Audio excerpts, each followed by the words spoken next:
Everyone, आइए आज के इस वीडियो में फर्स्ट कॉन्स्टिट्यूशनल अमेंडमेंट एक्ट 1951 को समझते हैं, जिसे हम पहला संवैधानिक संशोधन कहते हैं और जो कि 1951 यानी 1951 में हुआ था। जैसा कि हमें पता है कि हमारे जो ओरिजिनल कॉन्स्टिट्यूशन है, संविधान, उनमें 395 आर्टिकल्स, 22 पार्ट्स एंड 8 शेड्यूल हुआ करते थे और हमारा संविधान जो था 26 जनवरी 1950 को लागू हुआ था। ठीक है। अब इस संशोधन के तहत 3 मुख्यतः चीज़ें ऐड की गई थी। पहला, जमीन सुधार से संबंधित यानी लैंड रिफॉर्म से संबंधित। दूसरा, जो freedom of speech and expression है उस पर लिमिट करना। और तीसरा जो था, नेशनलाइजेशन ऑफ एनी ट्रेड और बिजनेस। आइए डिटेल्स में समझते हैं। पहला, लैंड रिफॉर्म से संबंधित। इसके लिए हमें बैकग्राउंड को समझते हैं ताकि हमारी जो अंडरस्टैंडिंग होगी और बेहतर होगी। देखिए, पहले इंडिपेंडेंस से पहले हमारे देश में एक जमींदारी सिस्टम एग्जिस्ट किया करता था जो कि काफ़ी एक्सप्लॉयटेटिव था, अनजस्ट था। अब इससे क्या हो रही थी, जो सोशल और इकोनॉमिक इनइक्वालिटी थी वो कहीं ना कहीं बढ़ती जा रही थी। ठीक है। तो सरकार को क्या चाहिए था, सरकार का यही काम होता है कि सोशल और इकोनॉमिक जो इनइक्वालिटी है समाज में प्रिवेलेंट है उसे ख़त्म करें और सोशल और इकोनॉमिक जस्टिस को प्रमोट करें। तो उन्होंने क्या किया, एक लैंड रिफॉर्म लेकर आया। ठीक है।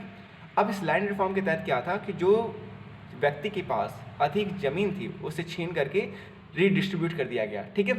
अब इससे क्या हो रहा है, इससे जमींदार का जो मौलिक अधिकार है, जो फंडामेंटल राइट्स है, राइट टू प्रॉपर्टी, जो कि आर्टिकल 30 में था, अब उसका वॉल्यूशन हो रहा है, उसका उल्लंघन हो रहा है। अब वो जो जमींदार था, अब वो कहाँ जाएगा, सुप्रीम कोर्ट के पास जाएगा, हाई कोर्ट के पास जाएगा, क्योंकि फंडामेंटल राइट्स का जो प्रोटेक्टर कौन होता है, कोर्ट्स होते हैं, सुप्रीम कोर्ट, हाई कोर्ट होते हैं। तो जब भी ऐसा वायलेशन होता है तो वो कहाँ जाएगा, सुप्रीम कोर्ट जाएगा, हाई कोर्ट जाएगा।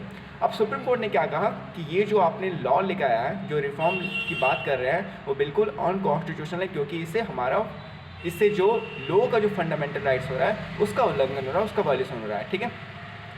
अब इसके रिटेलिएशन में स्टेट गवर्नमेंट ने क्या किया, मतलब सेंटर ने क्या किया, एक 9 शेड्यूल ऐड किया हमारे संविधान में, जिसके तहत जो जुडिशियल रिव्यू होती है उसको अब ये सरकार, मतलब कोर्ट के पास ये पावर नहीं रह गया कि आप उसको रिव्यू कर सकते हैं। ठीक है। तो 9 शेड्यूल का पर्पस क्या था, to prevent the supreme court, high court from enjoying the judicial review. ठीक है। अब दूसरा जो प्रोविजंस ऐड किया गया था इस संविधान के संशोधन के तहत, वो था to limit the freedom of speech and expression. यानी 3 ऐसे ग्राउंड निर्धारित किए गए थे जहां पर सरकार चाहेगी तो आपकी जो freedom of speech and expression है उस पर रोक लगा सकती है। पहला, पब्लिक ऑर्डर। दूसरा जो था आपका friendly relations with neighbouring countries या अदर कंट्रीज। और तीसरा जो था इंसाइटमेंट टू एन ऑफेंस, यानी आप ऐसा कुछ नहीं बोलेंगे जिससे एक आप दूसरे व्यक्ति को इनकरेज करेंगे, उकसाएंगे कि आप क्राइम करें। ठीक है।